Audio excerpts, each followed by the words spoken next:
Hello Sante Partners! Ano-ano nga bang mga benepisyo ang nakukuha natin sa pag-inom ng Sante Barley? Ang barley ay punong-puno ng vitamin B, vitamin C, vitamin E, calcium, iron, amino acids, flavonoids, enzymes, at minerals. Kaya naman, ito ay tinatawag na superfood dahil kaya niyong suplayan ang lahat ng ating nutritional needs mula pagkabata hanggang sa pagtanda. Kaya pag-usapan natin ang mga benepisyo ng Sante Barley. Ito ay tumutulong na palakasin ang immune system. Kung ikaw ay madalas na nanghihina, ang Sante Barley ay nagpapalakas ng energy at stamina. Dumadami na rin ang mga cancer survivors dahil tumutulong ang Sante Barley na lumaban sa cancer cells. Kung ikaw naman ay may problema sa kolesterol, nakakatulong ang barley na bawasan ang bad cholesterol sa ating katawan. At araw-araw ay nagpapasok tayo ng mga pagkain sa loob ng ating katawan.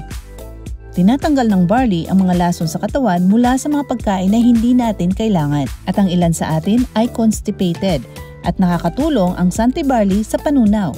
At nakakatulong din ito sa kalusugan ng mga buto at ating ngipin. Alam nyo ba na isa sa sintomas ng anemia ay ang madaling pagkapagod? At ang Sante Barley ay nakakatulong sa production ng healthy blood cells upang maiwasan ang anemia.